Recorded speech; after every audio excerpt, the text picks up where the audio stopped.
श्रीमद् भगवद गीता की ये 10 बातें जानना आपके लिए बहुत जरूरी है। ये 10 बातें आपको जिंदगी का ऐसा सच बताएंगी जिसे सुन समझकर आपकी पूरी जिंदगी ही बदल जाएगी। जो भी व्यक्ति इन 10 बातों को ठीक से समझ लेगा उसे अपनी हर परेशानी का हल मिल जाएगा। उसे वो सब कुछ मिलेगा जो वो जिंदगी में पाना चाहता है। श्रीमद् भगवद गीता का सबसे पहला उपदेश ये है कि अपनी जिंदगी में किसी को भी अपनी जिंदगी जीने की वजह ना बनाए। आपकी जिंदगी जीने की वजह सिर्फ आप और आपकी खुशियां होनी चाहिए। जब आप किसी और के लिए जीने लगते हैं तो आपकी खुशियां, आपका दुख, सब कुछ उस पर डिपेंड होके रह जाता है। एक बात याद रखना, जो इंसान अपनी जिंदगी में खुद से भी ज्यादा दूसरों को वैल्यू दे देता है उसे अंत में दुख, दर्द, निराशा के अलावा और कुछ नहीं मिलता। ये दुनिया बहुत अजीब है। यहाँ लोग पल पल में बदल जाते हैं। सबसे प्यारा दोस्त कब दुश्मन बन जाए पता ही नहीं चलता। जिसके साथ जीने मरने की कसमें खाई होती हैं ये भी गारंटी नहीं होता कि अगले पल तक भी उसका साथ रहेगा या नहीं रहेगा। यहाँ लोगों के वादों का, कसमों का आप कभी भरोसा नहीं कर सकते। जिन लोगों को आप जन्म जन्म का साथी मान के बैठ जाते हैं वो लोग कभी भी हमारा साथ छोड़ के चले जाते हैं। जिनके लिए आप ये सोचते हैं कि वो आपको हर सुख दुख में काम आएगा, हर मुश्किल घड़ी में आपके साथ खड़ा हो जाएगा, लेकिन जब सच में बुरा वक्त आता है तो आप अकेले खड़े नजर आते हैं। कोई आपके साथ खड़ा नहीं होता। आपकी मुश्किलें, आपकी तकलीफें सबसे आपको खुद ही लड़ना होता है। एक बात कहूं, इस दुनिया का अपनापन सिर्फ बातों तक ही सच होता है। जब वास्तविकता से आपका सामना होगा तब आपको पता चलेगा कि यहाँ आपके सिवा और कोई भी आपका अपना नहीं है। इसलिए जिंदगी में किसी को भी अपने जीने की वजह कभी मत बनाना और ये वहम मन में कभी मत रखना कि ये इंसान मेरे को दुख में काम आएगा, मुश्किल में काम आएगा।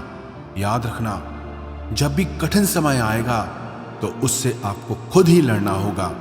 अपनी मुश्किलों से आपको खुद ही बाहर निकलना होगा। श्रीमद् भगवद गीता का दूसरा उपदेश यह है कि अपने दिल के गहरे राज, अपनी कमजोरियां कभी किसी को नहीं बतानी चाहिए। जब आप किसी पे भरोसा करके अपने मन के गहरे राज, अपने अंदर की कमजोरियां लोगों को बता देते हैं तो वही लोग एक दिन आपकी कमजोरियों का फायदा उठाते हैं, आपके राज दुनिया को बताते हैं। याद रखना, आपका राज सिर्फ तब तक ही राज रहता है जब तक वो सिर्फ आपको पता है।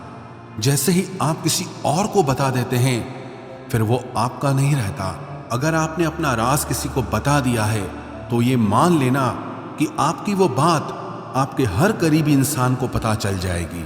क्योंकि लोग यही करते हैं, आप किसी को बताते हैं ये कहकर कि किसी को बताना मत, फिर वो आगे किसी को कहते हैं यही बोलकर कि किसी को बताना मत। सबको सब पता होता है और लोग एक दूसरे से यही कहते रहते हैं कि किसी को बताना मत। एक बात कहूं, लोग वैसे नहीं होते जैसा आप लोगों को मान लेते हैं। सिर्फ वक्त ही एक ऐसा जादूगर है जो लोगों के असली चेहरे एक दिन हमें दिखा ही देता है।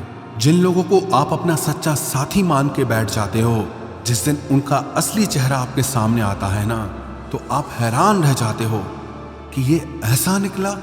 मैंने ऐसा कभी सोचा भी नहीं था कि ये इंसान मेरे साथ ऐसा करेगा। इससे मुझे ऐसी बिल्कुल भी उम्मीद नहीं थी कि ये इंसान कभी मुझे धोखा देगा। सच तो यह है कि वो इंसान ऐसा ही था, बस आपको आपके मोह में उस इंसान का असली चेहरा नहीं दिखाई देता।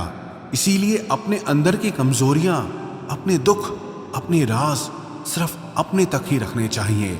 एक बात को आप नोट कर लो, ना आपकी खुशी से किसी को खुशी होती है और ना ही आपके दुख से किसी को दुख होता है।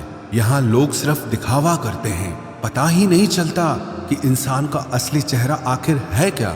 लोगों के नए नए चेहरे देखकर आप हैरान रह जाएंगे, लेकिन कभी पहचान नहीं पाएंगे कि आखिर में उनका असली चेहरा है क्या। ये नकाब पोशों की दुनिया है।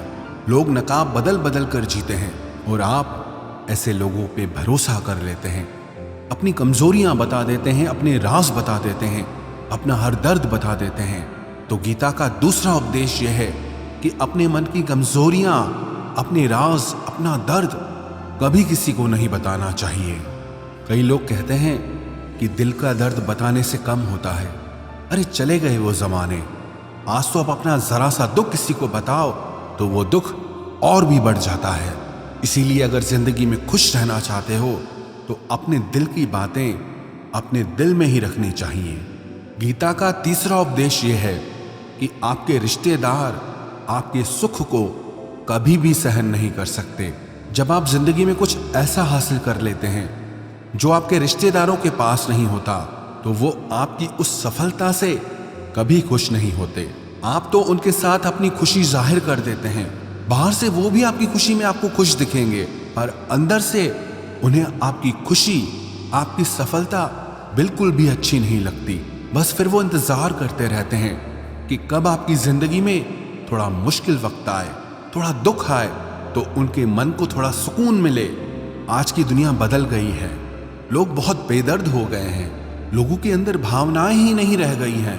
लोगों की भावनाएं बदल गई हैं। पहले रिश्तों का मतलब होता था साथ जिएंगे और साथ मरेंगे, और आज रिश्तों का मतलब है कि आपको जिंदा ही मार देंगे। आप अपनी जिन भावनाओं की दुनिया में जी रहे हो उससे थोड़ा सा ऊपर उठो और लोगों को पहचानना सीखो। आजकल के ये रिश्ते नाते सब शब्दों के रह गए हैं। इसलिए अपने रिश्तेदारों को अपना सगा साथी समझना छोड़ दो। गीता का चौथा उपदेश यह है कि अपने मन की, अपने शरीर की और अपने धन की शक्ति को हमेशा बढ़ाते रहना चाहिए, क्योंकि जिंदगी में जब भी कोई मुश्किल वक्त आए तो आप उससे लड़ सको। जब पांडवों को वनवास मिला था तो उस समय अर्जुन ने तपस्या करके भगवान शिव से अपने लिए शस्त्र और शक्ति प्राप्त की थी, ताकि भविष्य में कभी युद्ध करना पड़े तो मेरे पास उस युद्ध को करने के लिए उतनी शक्ति होनी चाहिए।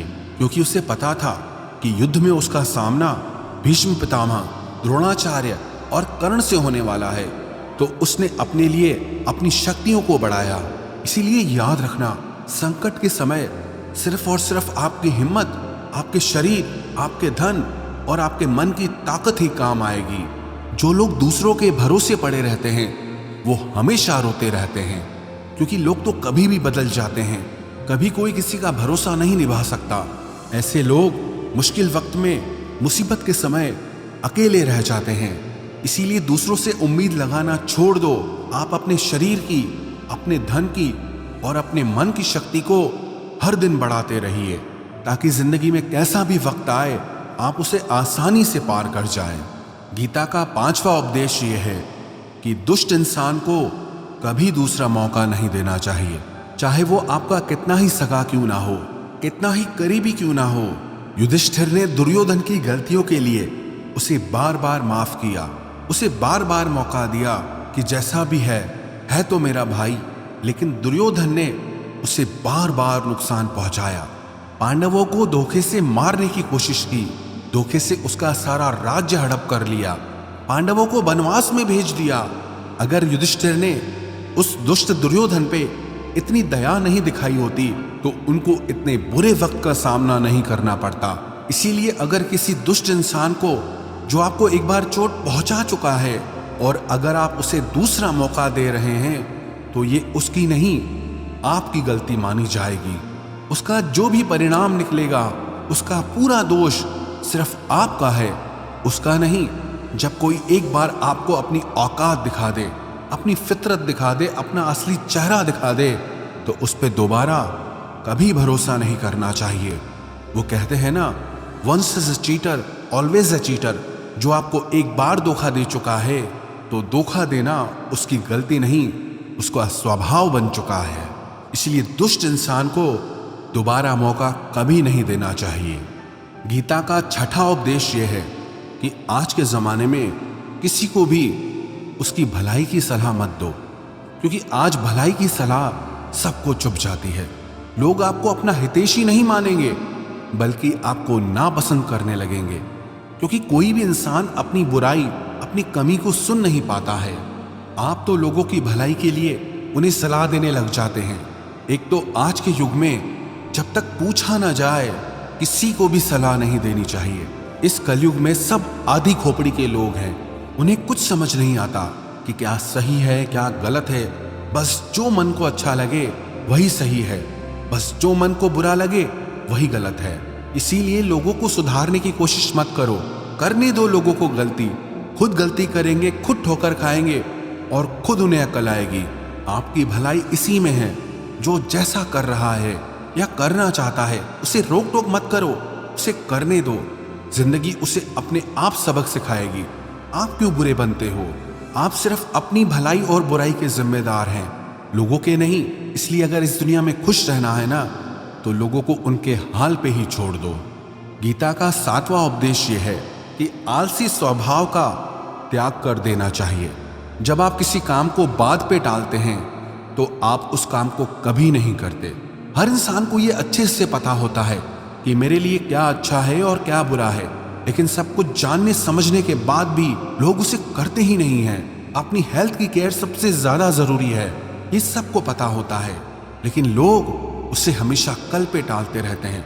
या कुछ लोग 4 दिन जिम जाएंगे, योगा करेंगे, फिर छोड़ देंगे, क्योंकि मन ऐसा है वो कुछ करना ही नहीं चाहता। जब तक आप खुद को डिसिप्लिन नहीं करते तब तक जिंदगी में आपको कुछ भी हासिल नहीं होगा। अपने मन और शरीर को ज्यादा आराम देना आपसे आपका सब कुछ छीन लेगा। इसीलिए मन के इशारों पर नाचना छोड़ के वो करो जो आपके लिए सही है, नहीं तो मन आपको इतना आलसी बना देगा कि छोटे से छोटे काम के लिए भी आप यही कहोगे कि बाद में करेंगे।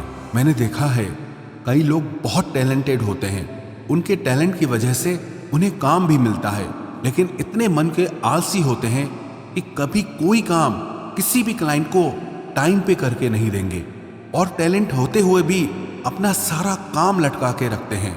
इससे धीरे धीरे लोग उन्हें काम देना ही छोड़ देते हैं। इसलिए किसी बात को सिर्फ समझ लेना काफी नहीं होता, सिर्फ सीख लेना काफी नहीं होता, बल्कि उसे लगातार करते रहना बहुत जरूरी होता है। ये जरूरी नहीं है कि आपको क्या क्या आता है, बल्कि ये जरूरी है कि आप क्या करते हैं। गीता का 8वां उपदेश ये है कि आपका बेस्ट फ्रेंड ही सबसे ज्यादा नालायक होता है। आपकी जिंदगी खराब करने में सबसे बड़ा हाथ अधिकतर आपके बेस्ट फ्रेंड का ही होता है, जिसे आप अपना बेस्ट फ्रेंड समझकर अपनी जिंदगी का हर फैसला उससे पूछ कर लेते हैं, उसी की बुद्धि से चलते हैं। सबसे ज्यादा बर्बादी आपकी वही करता है। एक बार भी अगर ठीक से आप अपने बेस्ट फ्रेंड को आजमा लोगे तो जिंदगी में कभी उनसे कोई सलाह नहीं लोगे। वैसे तो आपको आपकी जिंदगी के फैसले सिर्फ खुद की बुद्धि से ही लेने चाहिए, क्योंकि आपकी जिंदगी में आपको क्या फैसला लेना चाहिए, क्या करना चाहिए, इससे आपसे बेहतर और कोई भी नहीं समझ सकता। लेकिन जब आपको ही समझ नहीं आ रहा कि आपको क्या करना चाहिए, आपकी जिंदगी के लिए क्या बेस्ट है, तो आपके बेस्ट फ्रेंड को कहां से समझ आएगा कि आपके लिए क्या सही है और क्या गलत है। ये जो भी आपका बेस्ट फ्रेंड है, सबसे ज्यादा जहर आपकी जिंदगी यही करता है। ये लोग अंदर ही अंदर आपसे जलते हैं और आपको पता तक नहीं चलता। आज के युग में जब अपने खून के रिश्ते नाते ही आपको सहन नहीं कर पाते, आपकी खुशी बर्दाश्त नहीं कर पाते, तो आप क्या दोस्ती यारी में लोगों को अपना समझ के बैठ जाते हो। वैसे तो आपको अपनी बुद्धि से ही अपनी जिंदगी का हर फैसला लेना चाहिए, लेकिन फिर भी अगर आपको दूसरों की सलाह से अपनी जिंदगी के फैसले लेने हैं तो ये जिंदगी पूरी तरह से आपकी है, आप इसके मालिक हैं। चाहे आप इसे आबाद करो या बर्बाद करो, इसे बनाओ या बिगाड़ो, आपको कोई रोकने नहीं आएगा। गीता का 9वां उपदेश ये है कि किसी को भी बहुत जल्दी अच्छा, सीधा या शरीफ कभी मत समझना। शुरू में चाहे कोई कितना भी अच्छा बन के दिखाए, लेकिन किसी को भी अच्छा समझने से पहले थोड़ा समय उसके साथ जरूर गुजार लेना, क्योंकि जब आपकी किसी के साथ पहली मुलाकात होती है तब वो शख्स आपको बहुत अजीज, भला और बेहतरीन इंसान लगता है, और जब उसके साथ आपकी आखिरी मुलाकात होती है तो आपको लगता है कि इस इंसान की तो जिंदगी में कभी शक्ल भी ना देखूं। इससे घटिया और बेकार इंसान दुनिया में और कोई हो ही नहीं सकता। इसलिए किसी को भी अच्छा या भला समझने से पहले थोड़ा रुक जाना चाहिए। अक्सर लोग हमें धोखा नहीं देते, हमारा जल्दी में किया हुआ विश्वास और भरोसा ही हमें धोखा देता है। इसलिए किसी को भी भला समझने से पहले, किसी पे भी भरोसा करने से पहले थोड़ा रुक जाना चाहिए। गीता का 10वां उपदेश यह है कि अपने आप को ऐसा कभी मत बनाना कि कोई भी आके आपका दिल दुखा के चला जाए, कोई भी आके आपको हर्ट करके चला जाए, बल्कि अपने आप को इतना मेंटली स्ट्रांग बनाओ कि लोगों की बातें, उनकी थॉट्स, उनके इमोशंस आपको इफेक्ट ही ना करें। जिस दिन लोगों की बातें आपको असर करना छोड़ दें, उस दिन समझ जाना कि आप एक मैच्योर इंसान बन चुके हैं। जिस इंसान को अपने बारे में सब कुछ अच्छे से पता होता है, उसे कोई फर्क नहीं पड़ता कि लोग उसे क्या समझते हैं या लोग उसके बारे में क्या कहते हैं। लोगों की बातों का असर सिर्फ उसी इंसान को होता है जिसने आज तक अपने को पहचाना ही नहीं, जिससे अपने बारे में कुछ पता ही नहीं है। इसीलिए खुद को ऐसा मत बनाओ कि कोई भी आके आपका दिल दुखा जाए, कोई भी आके आपके दिल के साथ खेल जाए, बल्कि अपने आप को इतना स्ट्रांग बना लो कि चाहे लोग आपके साथ कैसा भी व्यवहार करें, लेकिन आप अंदर से हमेशा आनंद में रहें। गीता के ये 10 उपदेश देखने में तो बहुत छोटे से लगते हैं, लेकिन अगर कोई भी इंसान इन्हें अपनी जिंदगी में उतार लेगा तो विश्वास रखना, जिंदगी की कोई ऐसी मुश्किल नहीं है जिसे वो पार नहीं कर सकता, ऐसी कोई परेशानी नहीं है जिसका वो हल नहीं निकाल सकता, और ऐसी कोई सफलता नहीं है जिसे वो हासिल ना कर सके।